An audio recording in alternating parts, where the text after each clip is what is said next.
At my own engagement dinner, my sister rolled her eyes and said, "Don't get used to attention. You're still the family embarrassment." So when I got married, I didn't invite her, or any of them. Now she's losing her mind online, calling me a traitor, and the internet just found out she banned me from her wedding first. I grew up in a small town in Ohio, the kind of place where everybody knows everybody else, where families build routines that rarely change, and where the same faces show up at the same diners, ball games, and church events every single week. From the outside, my family probably looked normal, maybe even happy. My older brother Tyler was the kind of kid who seemed to belong everywhere he went. He was tall, loud, naturally athletic, and somehow always surrounded by friends who laughed at every joke he made. My younger sister Madison had the same effortless charm, just in a different form. She was energetic, dramatic, and adored by almost every adult who met her. Teachers praised her confidence, neighbors called her delightful, and relatives always seemed to have some new story about how funny or talented she was. Then there was me. I was the quiet one, the kid who preferred spending entire afternoons reading astronomy books instead of riding bikes with the neighborhood kids.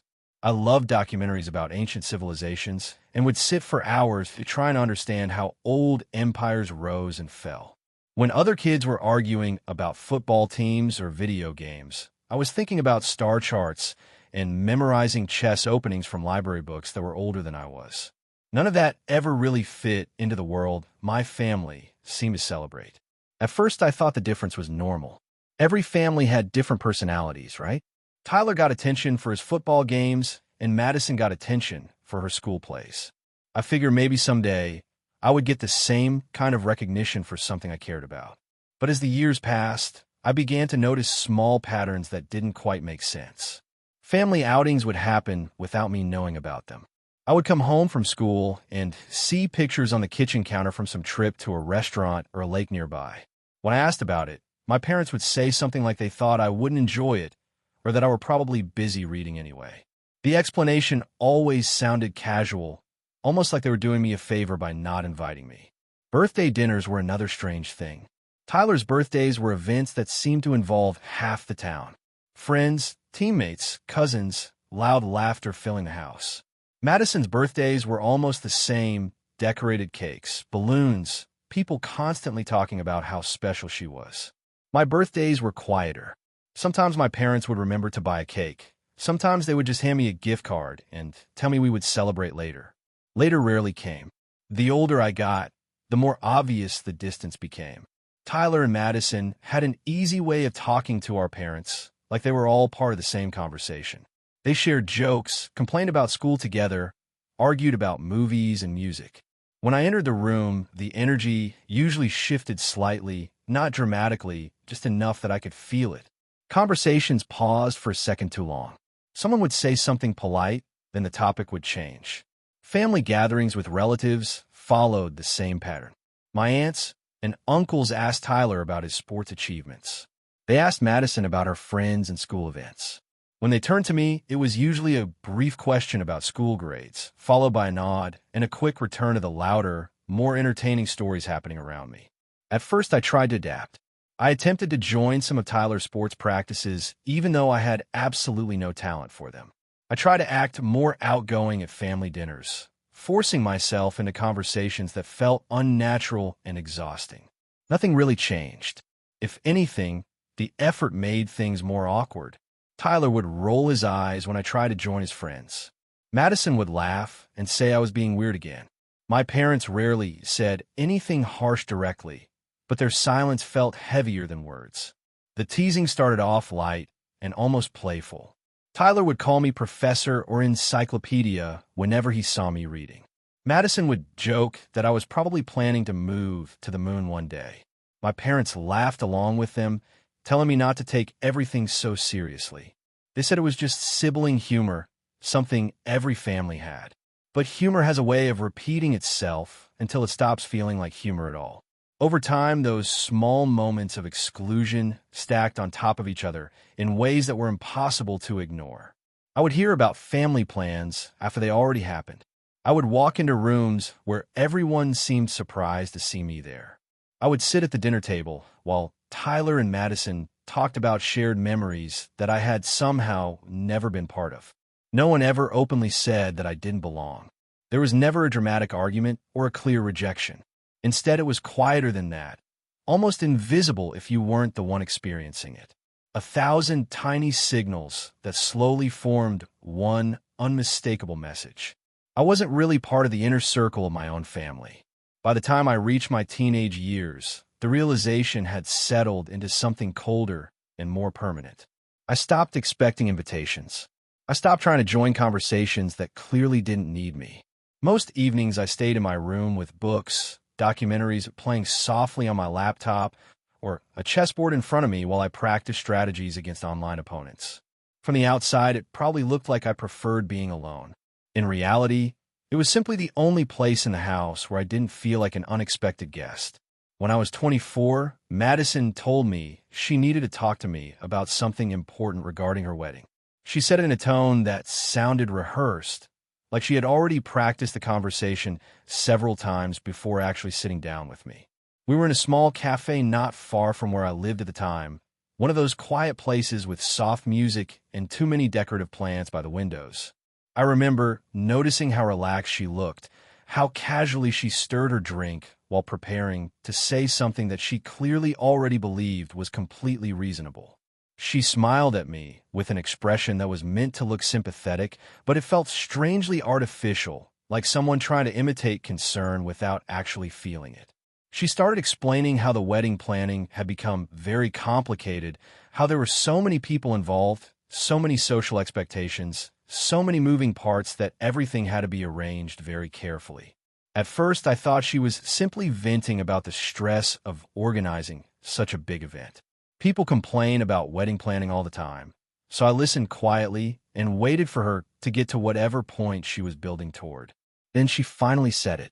She explained that the ceremony was going to be very social, very loud, and filled with people who loved to mingle and celebrate.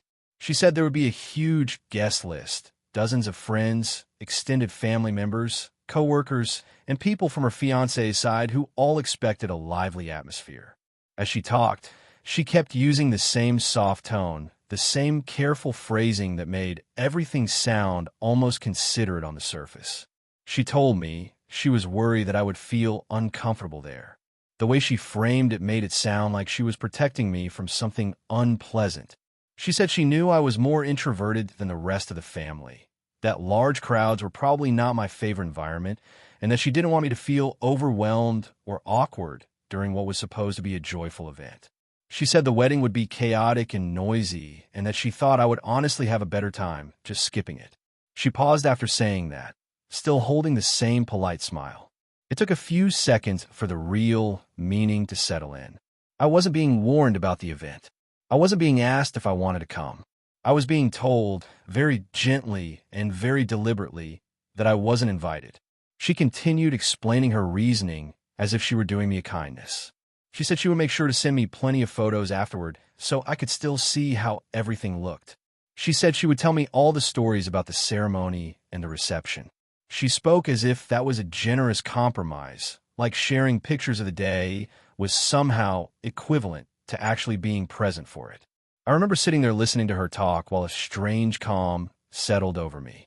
I had experienced years of subtle exclusion growing up, years of small moments where I realized I wasn't really included in the same way as Tyler or Madison.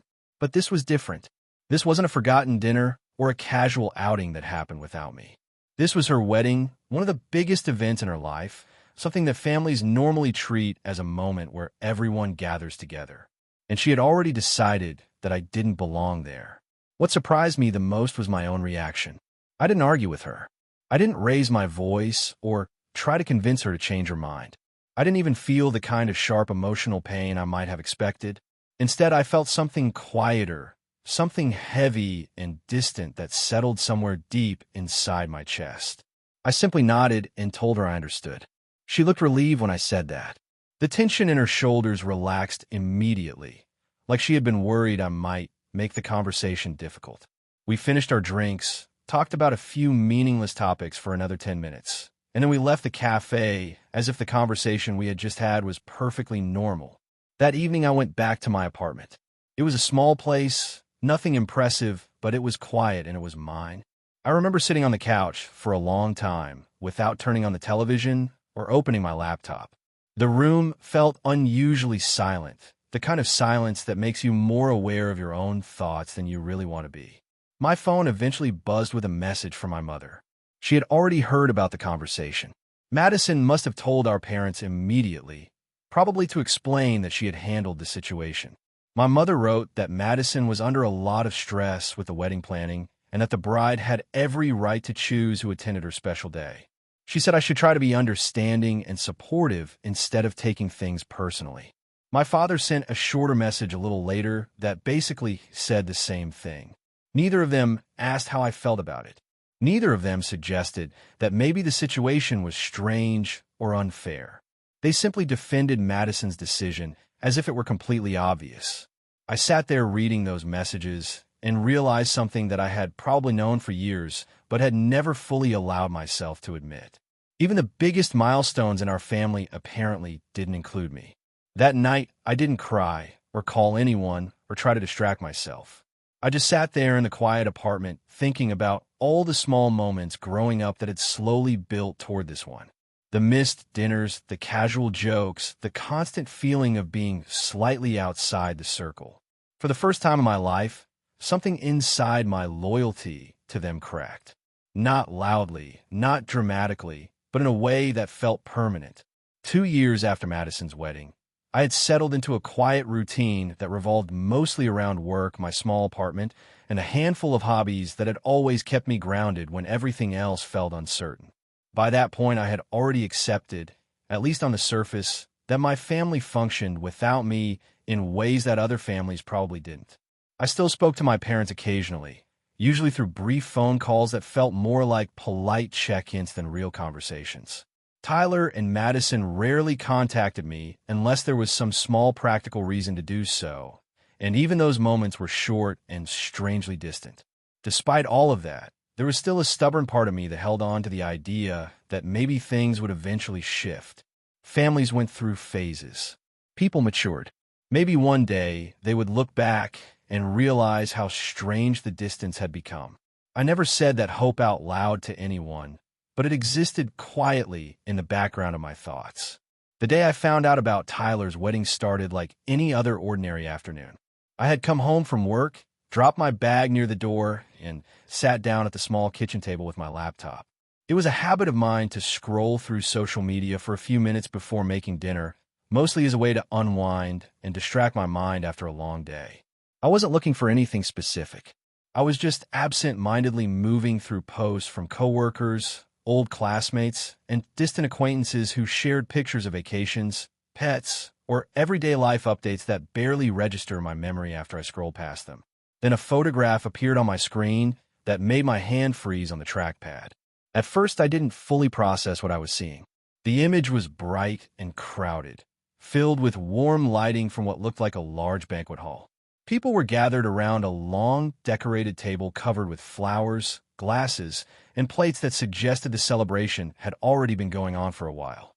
Everyone in the picture was dressed formally, smiling toward the camera with the kind of relaxed happiness that usually comes from a shared event that everyone present feels lucky to be part of.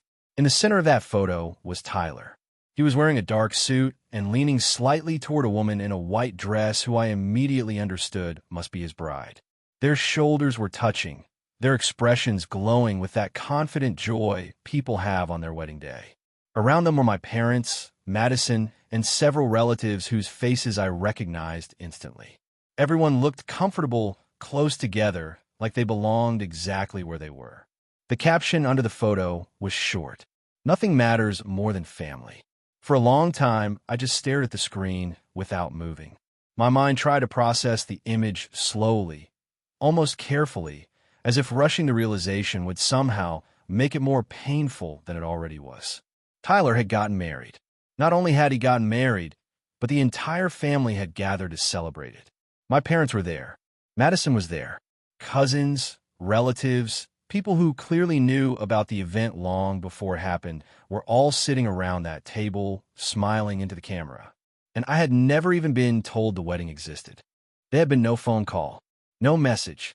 No invitation that might have gotten lost or delayed. There hadn't even been a casual mention during one of the brief conversations I occasionally had with my parents. As far as anyone in my family had been concerned, the event simply didn't require my awareness at all. The realization settled over me slowly, like cold water rising higher and higher around my chest. When Madison had told me I wasn't invited to her wedding 2 years earlier, it had hurt deeply, but at least there had been a conversation. She had sat across from me and explained her reasoning, even if the explanation was wrapped in polite language that barely hid the truth. There had been a moment where my presence had been acknowledged, even if it was only to be rejected. This was different. This time, I hadn't even existed in the equation. I looked at the photo again, paying attention to small details that somehow made everything feel more surreal. My father's hand rested comfortably on Tyler's shoulder. My mother was laughing at something someone had said just before the picture was taken. Madison leaned toward the bride with the same confident smile she always wore at social events. The entire scene looked effortless, complete, like a perfect family gathering that had unfolded exactly as it was supposed to. Except there was a space missing that no one in the photo seemed to notice. I sat there for several minutes without scrolling away. The longer I looked at the image, the more a heavy sense of humiliation settled in my chest. It wasn't just about being excluded from another important event. It was the quiet understanding that my absence had been so natural to them that they hadn't even thought to inform me. I imagined the planning process leading up to that day. The conversations about guest lists, seating arrangements, invitations being mailed out. At some point, someone must have looked at the list of family members and simply skipped over my name without hesitation. No discussion, no debate, just a silent agreement that I wasn't part of the event. That realization hurt more than the first rejection ever had. It felt less like exclusion and more like erasure. Eventually, I closed the laptop and leaned back in the chair, staring at the ceiling of my apartment while the quiet of the room pressed in around me. A strange numbness replaced the sharp sting of embarrassment, the kind of emotional exhaustion that comes from finally seeing something clearly that you had spent years trying not to fully acknowledge. And yet, even in that moment, a small, stubborn part of me refused to completely let go of the idea that things might still change someday. I didn't know why that hope remained after everything that had happened, but it did, lingering quietly in the same place it had always been, holding on to the fragile possibility that one day the people who were supposed to be my family might finally remember that I existed.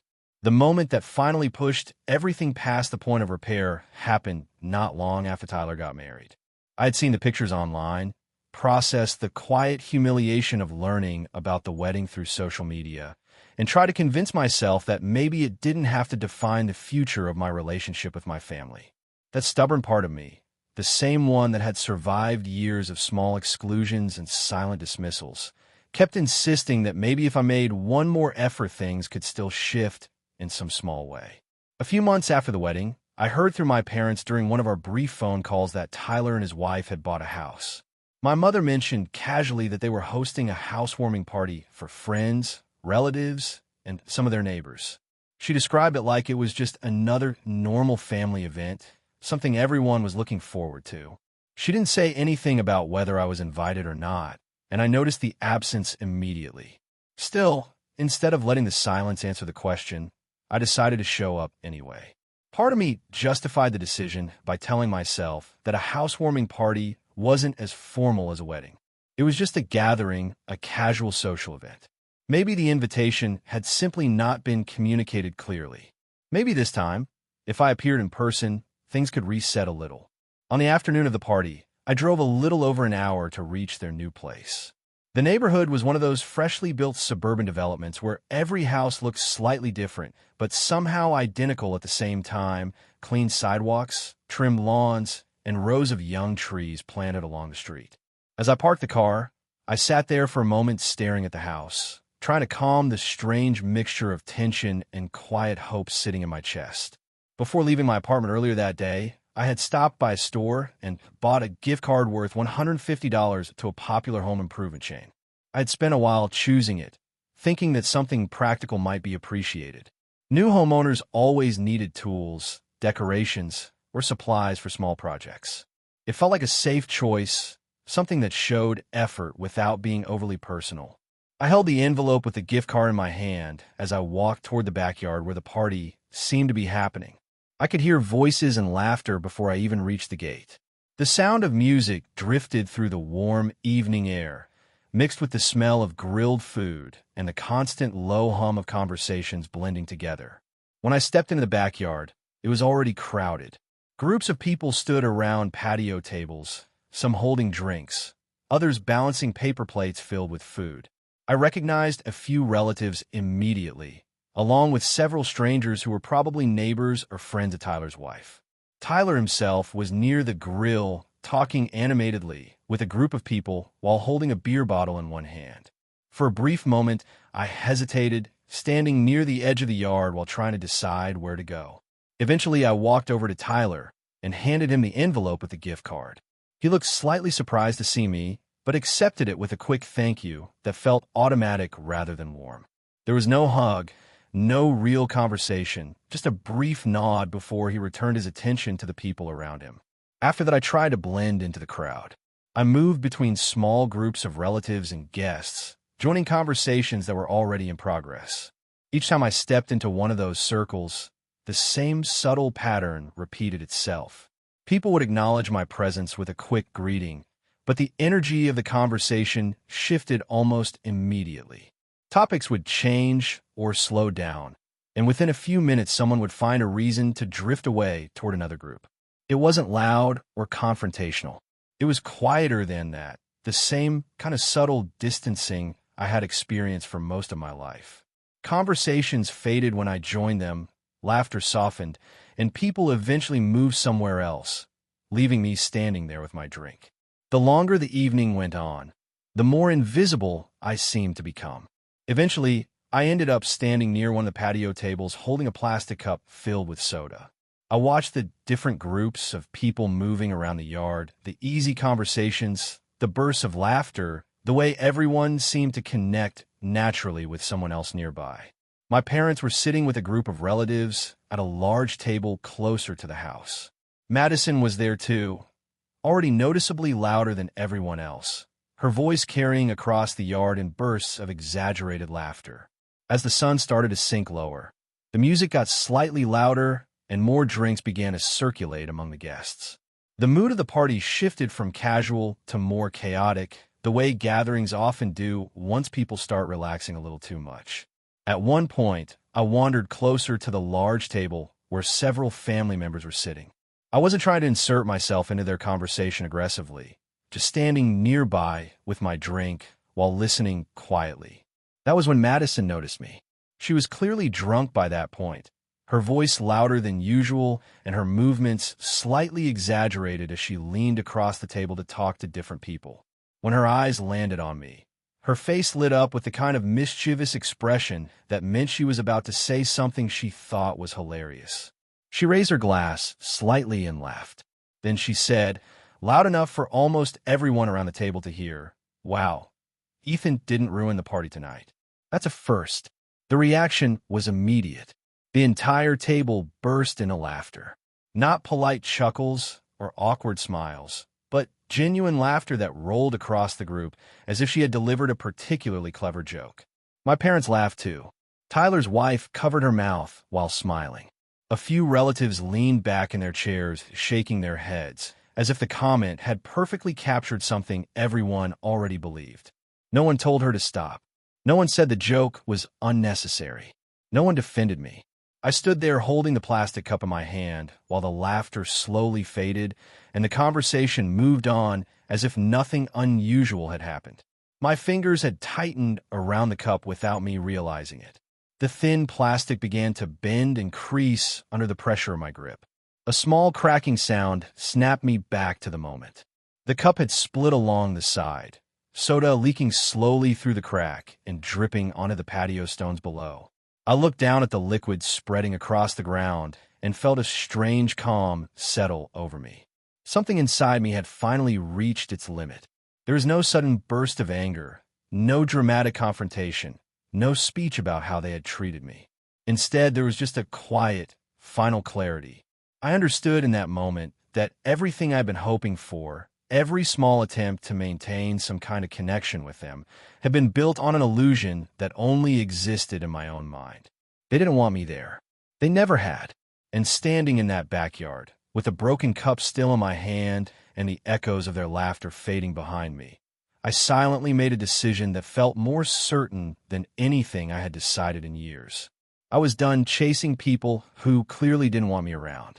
About a year after the night at Tyler's housewarming party, my life had settled into something quieter and far more predictable than anything connected to my family had ever been. After that evening, I stopped trying to force contact with them. I didn't call, I didn't attend gatherings, and I stopped following most of their social media updates. The silence that followed was almost unsettling at first, like stepping out of a loud room and suddenly realizing how much noise had been surrounding you the entire time. But slowly that silence became peaceful. I focused on work, spent more time reading again, and returned to the routines that had always helped me feel grounded. Weekends were often spent at a small bookstore cafe near my apartment, where people mostly kept to themselves.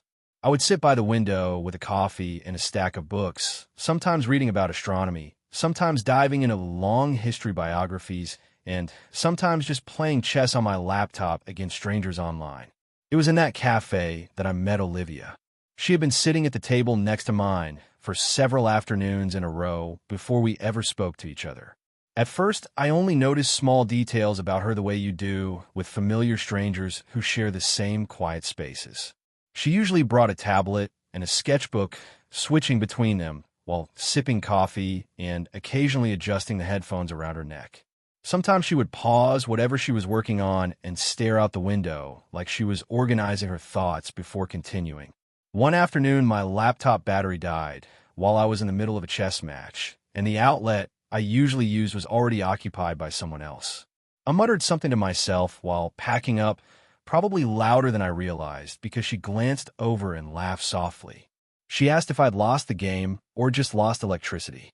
The question caught me off guard enough that I answered honestly. I explained that I had been winning until my laptop decided otherwise.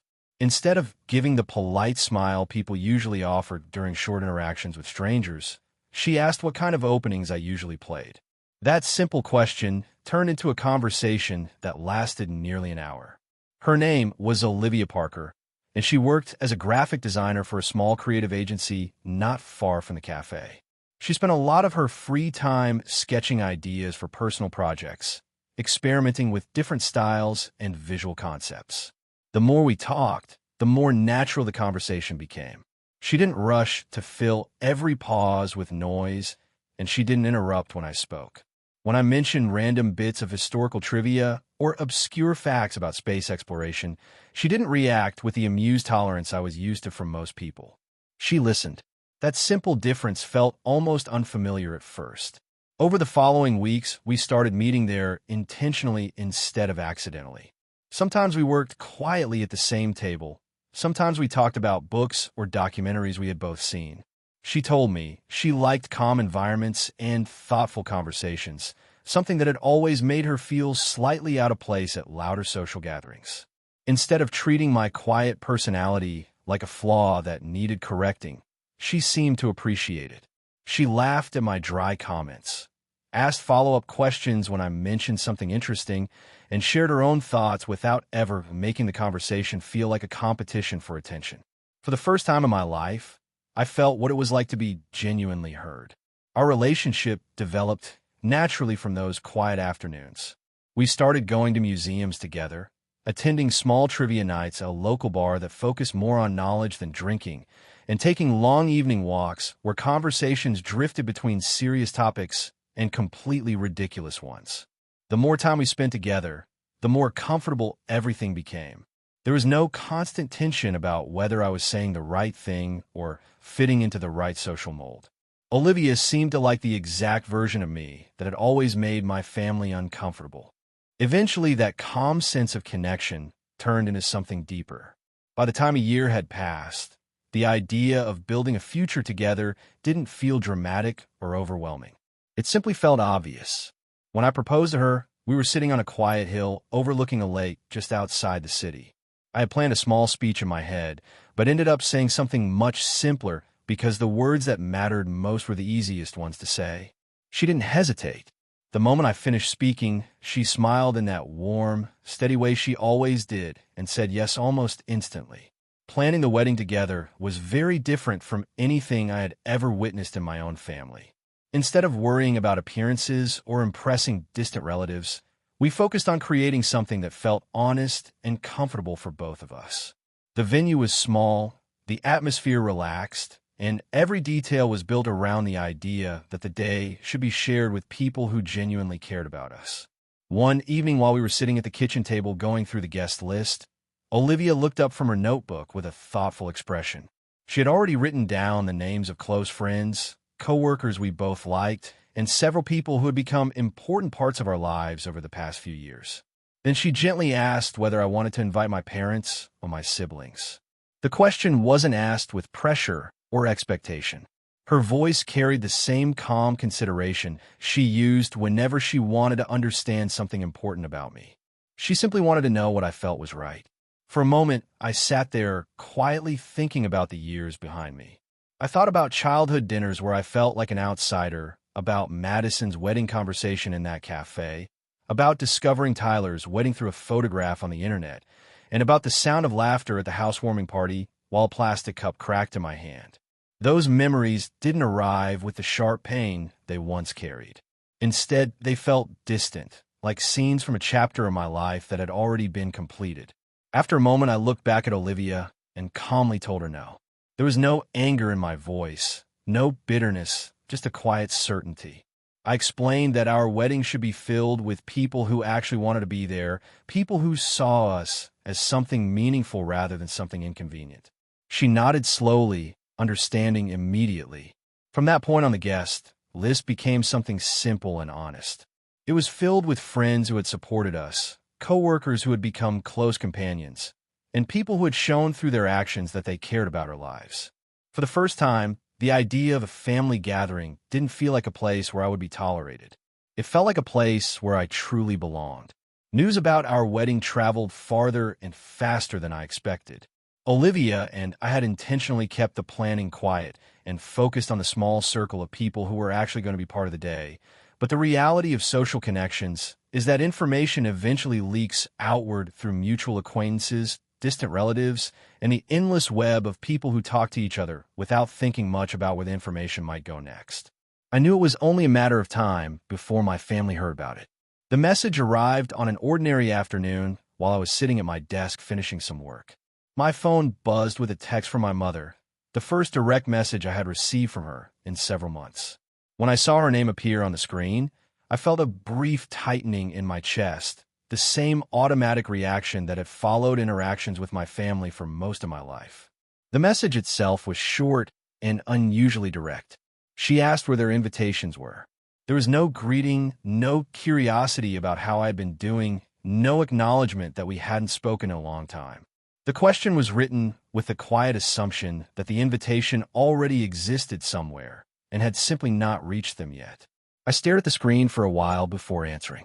By that point, I had already made the decision with Olivia about who would be present at the wedding, and that decision had been made calmly and thoughtfully. There was nothing impulsive about it, nothing emotional in the moment that needed reconsideration. So I typed a simple response. I told her they weren't invited. I didn't add explanations, didn't try to soften the wording, and didn't include any defensive justifications. It was a straightforward statement of the reality we had already decided on. The silence after I sent that message lasted less than 10 minutes. Then my phone started vibrating repeatedly against the desk as new notifications appeared faster than I could even read them. At first, it was another message from my mother asking if I was serious. Before I could even think about responding, a new group conversation appeared on my screen with multiple family members already typing at once. The tone of the messages escalated almost immediately. My mother's text shifted from confusion to outrage within seconds, accusing me of being disrespectful and selfish for excluding my own parents from something as important as a wedding. My father joined the conversation shortly afterward with messages that were colder but equally critical, telling me that family loyalty was supposed to mean something and that I was making a mistake I would regret later. Then Madison entered the conversation. Her messages arrived quickly, filled with sarcasm and exaggerated disbelief. She wrote about how unbelievable it was that I could be so dramatic over what she described as small misunderstandings from the past. She said people who held grudges for years clearly had deeper problems than they wanted to admit. Tyler's response was even more blunt. He mocked the entire situation openly, saying I was throwing away my family over what he called hurt feelings that should have been forgotten years ago. According to him, normal adults didn't destroy relationships just because they felt excluded a few times growing up.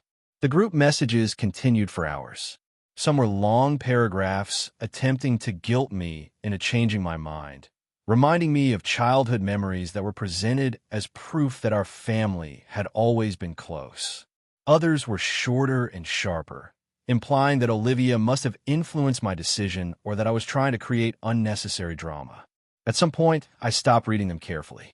The constant stream of accusations, emotional manipulation, and sarcastic comments blurred together into a familiar pattern that I had experienced in smaller ways for most of my life. The difference now was that instead of feeling confused or defensive, I felt strangely calm. I didn't argue with them. I didn't explain my reasoning in detail or list the long history of moments that had slowly built toward this decision.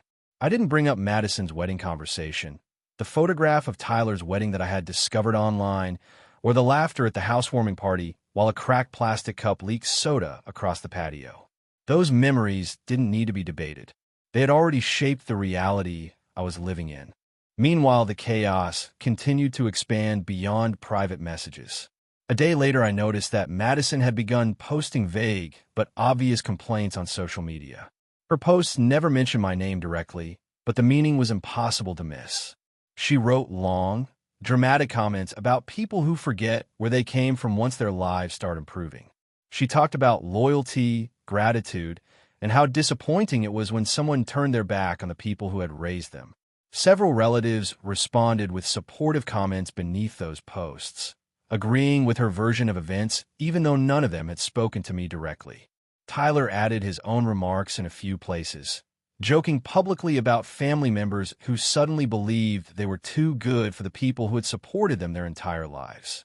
I saw those comments the same way someone might glance at a distant storm while standing safely indoors. The noise was still there, but it no longer had the power to reach me in the same way. Instead of responding, I put my phone down and returned my attention to the things that actually mattered. Olivia and I continued planning the wedding together. We met with the venue coordinator, finalized the small details about the ceremony, and spent evenings laughing about minor decorations or debating which songs would play during the reception. The guest list remained exactly the way we had designed it, filled with people who had proven through their actions that they cared about our lives and wanted to celebrate our happiness. Every step of the process felt lighter than anything connected to my family ever had. While my phone continued receiving occasional angry messages and passive-aggressive comments from relatives, my focus stayed firmly on the future I was building with Olivia. The noise from my family eventually blended into the background, becoming little more than distant echoes from a part of my life that no longer controlled the direction I was moving. For the first time, the most important day of my life was being built around people who genuinely supported me. The morning of our wedding arrived with a calm that felt almost surreal compared to everything that had happened during the months leading up to it. Olivia and I had chosen a small vineyard just outside the city, a quiet place surrounded by long rows of grapevines that stretched across gentle hills and caught the sunlight in a way that made the entire landscape glow with soft shades of green and gold. The ceremony space had been set up beneath a wooden arch decorated with simple white flowers and greenery, and rows of chairs were arranged facing the vineyard so that the guests could see both the ceremony and the open fields behind it. When I arrived earlier that day, the air carried the faint scent of earth and fresh plants, mixed with the distant hum of quiet conversations as people began gathering near the entrance. Instead of the tension I had always felt during family events growing up, the atmosphere felt warm and relaxed. Friends greeted each other with genuine excitement. Co-workers who had supported me for years stood talking comfortably with Olivia's relatives, and the entire environment felt natural in a way I had never experienced during gatherings connected to my own family. As I stood there watching people arrive, I noticed something that felt quietly meaningful. No one looked surprised to see me. No one reacted as if my presence required adjustment or tolerance. Every person who had come to that vineyard had done so intentionally because they wanted to be there. When Olivia walked down the aisle later that afternoon, the entire moment felt almost suspended in time. The sunlight filtered through the leaves above us, creating soft shadows across the ground while a gentle breeze moved through the rows of vines behind the ceremony area. She looked calm, confident, and genuinely happy, the kind of happiness that spreads outward and fills the space around it. Standing there across from her, I felt something that was both simple and powerful. For most of my life, I had experienced family gatherings as environments where I needed to shrink myself slightly just to avoid disrupting the atmosphere. But in that moment, there was no pressure to adjust or disappear. The people sitting in those chairs were there because they believed in us. The ceremony itself was quiet and sincere. We spoke our vows without elaborate performances or dramatic speeches, just honest promises about the life we intended to build together. When it ended and everyone began applauding, the sound felt warm and genuine rather than polite or obligatory. The reception that followed took place on a large patio overlooking the vineyard. Long wooden tables were decorated with simple arrangements of flowers and candles, and as the evening progressed, the entire space filled with laughter, conversations, and the comfortable energy that comes from people who truly enjoy each other's company. At some point during the reception, while I was standing with a few friends near the edge of the patio, one of them approached me holding his phone with an expression that was half amused and half incredulous. He told me there was something unfolding online that I might want to see. When I looked at the screen, I immediately recognized the names attached to the posts. My family had decided to take their anger public. Madison had written a long post filled with dramatic language about betrayal and selfishness, describing how heartbreaking it was when someone cut their own family out of important life events. Tyler had added his own comments in a separate post, accusing me of abandoning the people who had supported me for my entire life. Several distant relatives had joined the conversation as well, repeating similar accusations about disrespect and ingratitude. At first glance, the posts looked like exactly what they intended them to be, a public attempt to frame the situation in a way that made me appear cruel and unreasonable. But the comments underneath those posts told a very different story. As I scrolled through them, I began to notice that many of the responses were not supportive at all. Some people asked simple questions about why the situation had escalated so dramatically. Others, clearly familiar with our family history, began pointing out details that my siblings had conveniently ignored. Several comments mentioned Madison's wedding from years earlier and the fact that I had not been invited. A few people brought up Tyler's wedding as well, noting that I had apparently learned about it through social media instead of receiving an invitation. Someone even mentioned the strange pattern of family events that had happened over the years without me being included. The tone of the conversation shifted quickly. Instead of the sympathy my family had expected, many people began highlighting the obvious contradiction in their complaints. They questioned how someone could accuse me of excluding family when the same thing had happened repeatedly in the past. A few comments were blunt enough to call the entire situation hypocritical. Watching the reactions unfold felt strangely quiet inside my mind. There was no surge of excitement or satisfaction, no dramatic sense of revenge. Instead, there was simply a calm realization settling into place as I stood there holding the phone. For years, I had spent energy hoping my family might eventually recognize the distance they had created. I had tried to be patient, tried to remain connected, tried to interpret their behavior in ways that made it easier to forgive.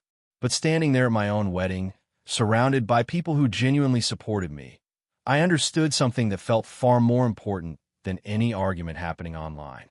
I had finally stopped begging for a seat at their table. Without even realizing it, I had built my own. Around me, the reception continued with music, laughter, and conversations that flowed easily between friends and relatives who had chosen to be part of this moment. Olivia was talking with a group of guests near one of the tables, smiling in that warm, steady way that had changed my life from the first afternoon we met in that cafe. As the evening light faded over the vineyard and the celebration carried on, the noise from the online drama felt distant and irrelevant compared to the reality unfolding around me. For the first time in my life, I wasn't standing on the outside of a family gathering hoping someone might notice me. I was standing at the center of one that I had created myself. About a week after the wedding, the quiet rhythm of our new life had just begun to settle into place. Olivia and I were still adjusting to the simple reality of being married, sharing the same space, building small routines together that made our home feel warmer and more complete every day. The tension created by the online arguments from my family had slowly faded into the background.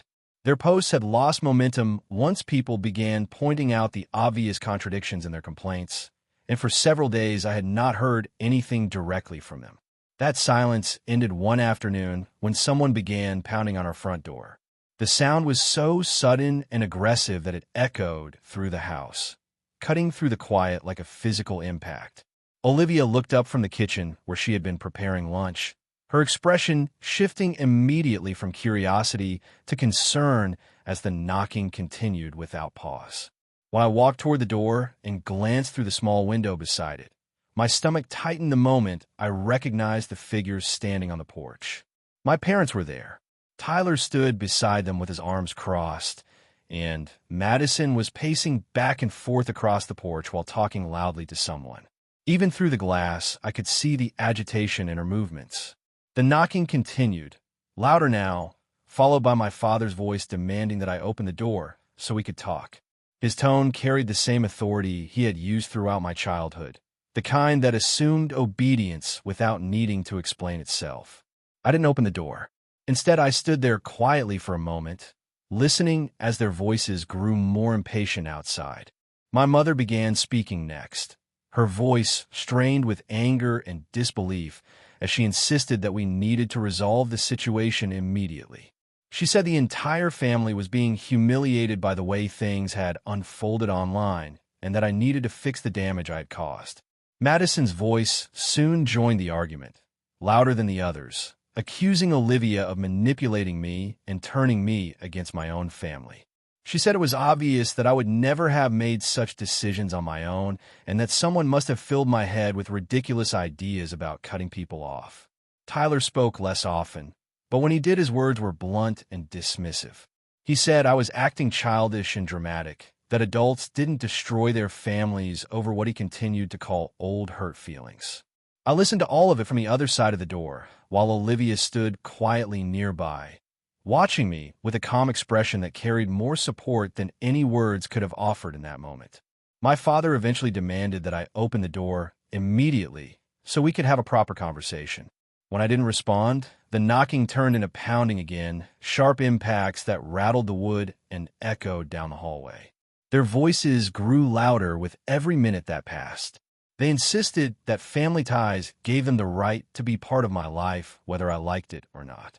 They accused me of abandoning them, of embarrassing them publicly, of letting outsiders replace the people who had raised me. My mother's voice cracked with anger while Madison continued throwing accusations toward Olivia through the door as if she were personally responsible for every decision I had made. For most of my life, moments like that would have forced me into the same familiar role I had always played. I would have opened the door, tried to calm everyone down, try to explain myself in ways that might soften their anger, even if it meant accepting blame for things that were never truly my fault. But standing there in that hallway, with Olivia beside me and the sound of their fists striking the door again, something inside me remained completely steady. I didn't open the door. Instead, I reached for my phone and called the police. The pounding continued for several more minutes while we waited. At one point, Tyler kicked the lower part of the door hard enough to make the frame shudder, and Madison shouted that I couldn't hide forever. My father threatened that if I didn't come outside and talk to them immediately, the situation would get much worse. When the police cars finally arrived, The flashing lights outside reflected faintly through the windows of our living room. The pounding stopped almost immediately, replaced by the sound of tense voices shifting into defensive explanations. From inside the house, I could hear fragments of the conversation between the officers and my family. My parents tried to explain that they were simply there to talk to their son, that the situation had been misunderstood, that family disagreements shouldn't involve law enforcement. But the officers quickly made it clear that showing up uninvited and aggressively demanding entry into someone's home was not acceptable behavior. They warned my family to leave immediately. I watched through the window as the group slowly moved away from the porch, their faces tight with anger and disbelief. Madison continued arguing with one of the officers while Tyler shook his head in frustration. Eventually, they all got into their cars and drove away, leaving the street quiet again. That evening, I filed the paperwork for a restraining order. The process was straightforward, built around the simple reality that they had shown up at my home and refused to leave while escalating the situation into threats and aggressive behavior. It wasn't an emotional decision made in anger. It was a clear boundary, something that should have been established years earlier, but had taken time for me to fully understand. Months passed after that. Life settled into a rhythm that felt healthier than anything I had experienced before. Olivia and I continued building our home together, filling it with the kind of calm and laughter that once felt impossible for me to imagine.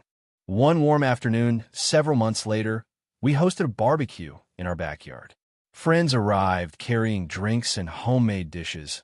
Olivia's relatives helped set up tables and chairs, and music drifted softly through the open space as people talked and laughed under the late afternoon sun. I stood near the grill talking with a coworker, while Olivia's younger cousins ran around the yard chasing each other between the chairs. Someone nearby was telling a ridiculous story that had half the group laughing, and the entire scene felt easy and natural in a way that still surprised me sometimes. At one point, I stepped back from the conversation and looked around the yard. The people gathered there weren't connected by obligation or expectation. They were there because they wanted to be, because the relationships between us were built on genuine respect and affection rather than family titles. And suddenly a quiet realization settled in my mind. The people who had spent years excluding me had not only missed my wedding, they had missed this moment too, and the dozens of small, joyful moments that had followed since then. They had removed themselves from every part of the life I was finally building. Standing there in the warm sunlight, surrounded by people who actually cared about me, I felt something I had never fully experienced before. For the first time in my life, I was completely free.